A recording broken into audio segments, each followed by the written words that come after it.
Ok, dernière partie de ces vidéos, je pense, sur le thème de l'histoire de l'art, des métiers qu'on peut faire dans la culture. Je pense qu'avec celle-ci, je vais globalement parler d'un petit peu tout ce dont je voulais vous parler. Et s'il y a d'autres vidéos, ce sera par rapport à des questions que vous m'auriez posées sur ça, sur des choses que j'aurais oubliées. Dans les vidéos d'avant, je vous ai parlé de mon parcours, je vous ai parlé de la licence d'histoire de l'art, je vous ai parlé un petit peu des masters. J'ai travaillé aussi dans un château, j'ai travaillé dans un monument historique, j'ai fait des stages dans des musées. Enfin voilà, j'ai vraiment eu des études quand même globalement hyper enrichissantes dans toute cette thématique de la culture. La question c'est on fait quoi avec une licence d'histoire de l'art? Donc moi, j'ai fait ce parcours que je vous ai raconté. Et ensuite, qu'est-ce que font aujourd'hui les gens, mes amis, ou des gens que je ne vois plus mais qui ont été des connaissances? Qu'est-ce qu'ils font aujourd'hui? Est-ce que beaucoup de gens ont finalement travaillé dans la culture? Bah écoutez, déjà j'ai pas des nouvelles de tout le monde, vous vous doutez bien, mais cette histoire de un tiers de l'amphi et encore moins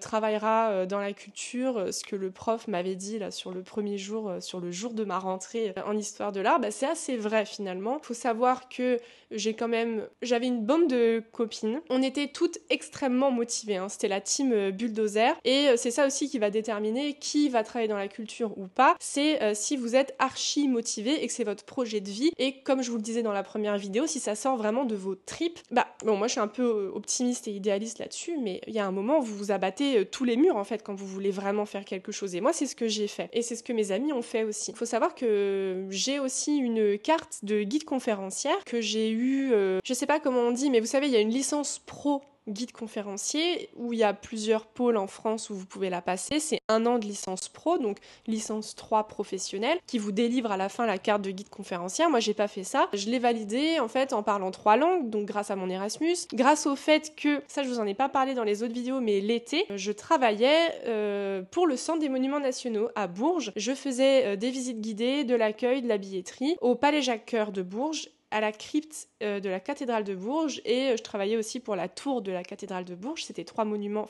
en un, réunis donc pour le Centre des Monuments Nationaux, et j'ai travaillé là pendant vraiment plusieurs étés. J'ai fait des dizaines et dizaines, peut-être centaines de visites guidées. Ça m'a énormément formée déjà au métier de guide. Enfin, grâce à tout ça, j'ai pu faire une équivalence, et parce que j'avais fait en master, il me semble que c'était le master de Lille, j'avais fait des cours qui m'avaient permis aussi de valider cette carte. Donc maintenant, je suis d'ailleurs toujours guide conférencière, hein. C'est une carte que vous avez à vie après, donc ça peut être une très bonne idée, et c'est cool aussi pour les réductions dans les musées et dans les châteaux. Souvent c'est gratuit quand vous êtes guide conférencier.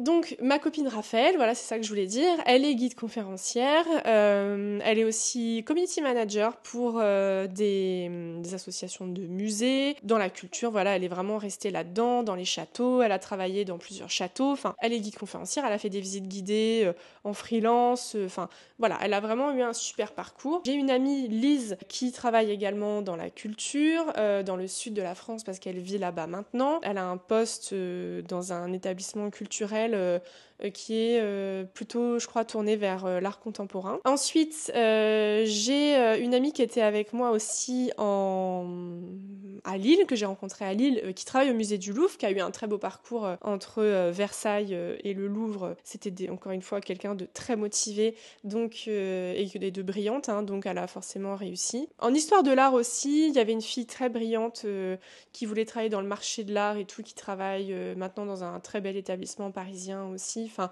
on va dire que voilà, les plus motivés, les têtes aussi un peu, les gens vraiment pour qui c'était vital de bosser dans la culture et d'avoir ce travail-là. Enfin, elles ont tellement travaillé, les filles, que elles ont réussi en fait, et le parcours est admirable. Autour de moi, j'ai quand même beaucoup d'exemples de gens qui ont travaillé dans la culture à des super postes, et j'ai aussi des exemples de personnes dans la promo qui finalement ne travaillent pas du tout là-dedans, mais c'est souvent des gens qui sont pas aller au-delà de la licence 1, au-delà de la licence 2, ou qu'on finit très difficilement la totalité de la licence, qu'on pas forcément continué en master après, ni en master spécialisé dans la culture. Enfin, voilà, j'ai pas envie... Le marché du travail, après, c'est très difficile, je vais pas vous cacher, quand on arrive sur le marché du travail, c'est la guerre. Enfin, moi, j'ai souffert comme tous du fait de n'avoir aucun contact, d'être considéré comme un étudiant qui sort d'études. Toi, t'es trop content, t'as fait toutes tes études, tu t'es décarcassé, t'as l'impression que t'as fait un truc de malade et qu'on va te vouloir, mais pas du tout, on te veut pas. Il y a même des adultes qui sont sur le marché du travail et qui changent d'établissement et qui postulent aux mêmes endroits que toi. Enfin, ça, c'est très difficile. Quand on se rend compte de ça et quand on répond à des candidatures en mode, étant donné que vous n'avez aucune expérience, on n'est pas intéressé. Toi, t'es là, et mes stages alors, et toute l'énergie que j'ai mis et mon Erasmus. Mais évidemment, t'es jeune, t'as pas vraiment d'expérience. Et c'est vrai. Et c'est vrai, franchement. Quand je vois tout ce que je ne savais pas encore quand j'étais en sortie d'études et tout. Bah oui, c'est comme ça. C'est vrai qu'on n'est pas encore tout à fait à la hauteur d'un vrai poste dans la culture, surtout un poste avec des responsabilités, c'est hyper compliqué. Enfin, il faut postuler au maximum dans les endroits. Vous voyez, moi j'ai postulé, j'avais prévu de travailler à Paris, j'avais trouvé un appart là-bas et tout, je voulais vraiment pas partir de Paris, mais j'ai quitté Paris en fait pour travailler au Château de Lillette, j'ai déménagé juste avant le confinement, vous imaginez pas le bordel que c'était. Enfin, j'ai déménagé à Tours alors que je voulais pas forcément retourner à Tours, mais je me suis dit bon, je vais travailler au Château de Lillette, j'aurai plus de responsabilités que nulle part ailleurs où j'ai postulé, donc je vais travailler là et je vais revenir plus forte sur le marché du travail, je vais me faire des contacts, et je pense que c'est le bon état d'esprit, c'est pas pour me jeter des fleurs, mais c'est le bon état d'esprit. Il se trouve que moi, après le Château de Lillette, j'ai démissionné du château pour me mettre à mon compte parce que je me suis rendu compte que les concours de la fonction publique, c'était pas pour moi, mais vraiment faites ça, travaillez partout où vous le pouvez, soyez bénévole, soyez membre aussi d'associations. J'avais été membre de l'association Bella Maniera à Paris, une association d'histoire de l'art sur l'art graphique. Bon, je m'étais fait aucun contact à part une fille très gentille qui s'appelait Cyrielle et avec qui on était toutes les deux étudiantes, mais les autres gens, on les intéressait pas trop. C'était des adultes qui travaillaient déjà dans la culture, qui étaient spécialistes de leur sujet. Bon, je me suis fait aucun contact professionnel là-bas, mais je me suis fait quand même une connaissance très gentille. Faites vraiment le maximum pour être une référence dans votre domaine à votre échelle. Et pour les concours de la fonction publique d'ailleurs, je les ai passés une fois. J'ai passé le concours d'assistant de conservation, catégorie B. J'ai passé le concours d'attaché de conservation, catégorie A. Et un autre truc ? Non, j'ai fait que ça. J'en ai passé 2. Je me rappelle, c'était à Paris, on devait aller je sais plus où, c'était toute une journée d'épreuves. Les épreuves, si vous voulez savoir le concours, ce qu'il faut faire et tout ça c'est sur le site de l'INP, de la fonction publique, enfin toutes les informations sont facilement accessibles et mes souvenirs sont de plus en plus flous, donc je vous invite à aller regarder par vous-même. Donc j'ai fait ma note de synthèse, j'ai fait les écrits, j'ai eu des notes éclatées au sol parce qu'il y a une méthode très particulière pour les concours de la fonction publique catégorie musée et tout, enfin pour le concours de conservateur du patrimoine. Je voulais absolument pendant mes études faire une prépa concours. Je voulais absolument faire ça parce que je savais que c'était essentiel pour réussir les concours. Je n'ai jamais été acceptée nulle part. Aucun master préparant les concours de conservateur du patrimoine m'ont acceptée. Donc j'ai dû bosser par moi-même et c'était extrêmement difficile. Et je suis pas quelqu'un de très rigoureux, de très à apprendre par cœur et tout, c'est pas moi. Pour être conservateur du patrimoine, je pense qu'il faut être un peu comme ça. Il faut que votre personnalité elle soit quand même en match avec ce métier qui est particulier, avec la fonction publique qui est particulière. Et donc en fait assez vite, en passant les concours et en travaillant, le projet commençait à s'effacer déjà, et en plus parce que j'avais donc ce compte Instagram qui marchait de plus en plus, j'avais créé mon entreprise, c'était un complément de salaire, je commençais à découvrir l'entrepreneuriat et je découvre en fait que... Attendez, j'ai un petit message là. Je découvre en fait que l'entrepreneuriat, ça match 100 milliards de fois mieux à ma personnalité, à qui je suis, que la fonction publique, et je n'ai jamais repassé les concours. Ce projet est parti. C'est un métier exceptionnel. On est au cœur des collections, on fait les expos dans les musées les plus prestigieux du monde. Enfin, c'est exceptionnel, ça reste un métier exceptionnel, mais le mien que je me suis créé moi-même de toutes pièces me plaît beaucoup plus en fait. Enfin, voilà, je pense que je vous ferai peut-être aussi une vidéo sur le métier de créatrice de contenu.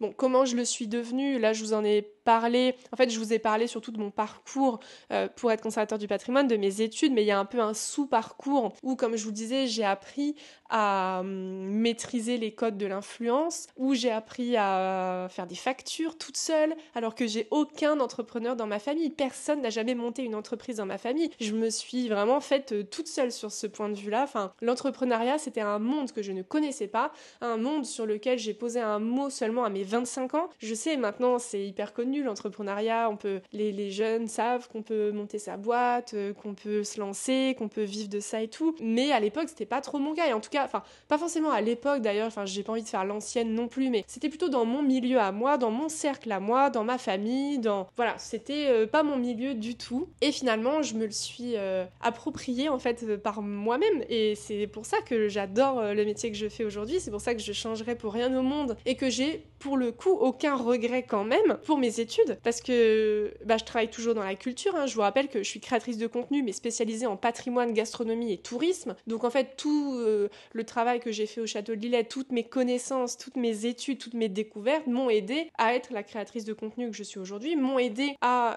finalement profiter de cette expertise que j'ai grâce à mes études. Voilà, moi quand je travaille avec un château, un musée, je peux leur parler de ce parcours que j'ai, de qui je suis, de pourquoi je suis calée pour parler de leur lieu. Sur les réseaux, certes, voilà, je suis historienne de l'art, je suis capable de parler correctement de votre monument, et même plus que correctement. Donc voilà, c'est très important, et je ne changerai pas ce que j'ai fait. Enfin, maintenant que je me dis, j'aurais peut-être dû du coup faire des études d'école de commerce, peut-être que ça m'aurait plu, peut-être que ça m'aurait apporté des clés sur tout ça, mais peut-être pas, après tout, je pense pas que ça aurait non plus correspondu. Enfin, je sais pas si j'aurais été bien, si le mood aurait vraiment matché avec ma personnalité, je suis même pas certaine. Enfin, non, vraiment, j'ai aucun regret, tout ça m'a mené là où je suis aujourd'hui. Faites-vous confiance. Lancez-vous, écoutez vos tripes, écoutez votre cœur, faites tout ce qui est en votre pouvoir, profitez de vos études comme un moment vraiment exceptionnel dans votre vie. Je sais que sur le coup, c'est chiant, on est là, enfin moi je me rappelle les cours, les CM de 2 heures, et vas-y, c'est trop long, tu renchaînes avec un truc après, enfin, on est d'accord, enfin il y a un moment, t'as envie de liberté, t'as envie d'être peinard, t'as envie d'arrêter de devoir rendre des comptes aux profs, enfin ça je l'entends totalement, mais essayez voilà, ça c'est passager, ça passera, profitez quand même de ce moment pour faire le plus de choses possibles, prenez en main votre vie dès maintenant, renseignez-vous, allez sur des TikTok qui vous apprennent des choses, allez sur YouTube, faites, comme je vous le disais dans la vidéo d'avant, des recherches, faites des MOOC, allez dans les musées, visitez tout, profitez de vos tarifs étudiants, profitez de TGV Max, profitez, parce que je vous assure que là, moi j'ai 28 ans, et c'est pas la même après, enfin... Et puis mine de rien, on vieillit, bah oui, hein, on s'assagit un peu, niveau voyage, moi c'est vrai que je voyage moins qu'avant, le Covid, là, tout ça, ça m'a fait un gros coup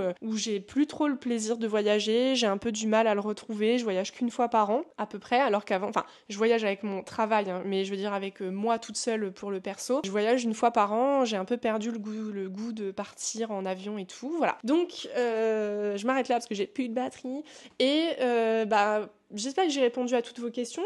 C'est 3 vidéos que vous retrouvez, hein, si vous les avez pas vues, vous pouvez les regarder et tout. Donc, posez-moi vos questions s'il y a des choses auxquelles j'ai pas répondu. Je vous embrasse. Ciao!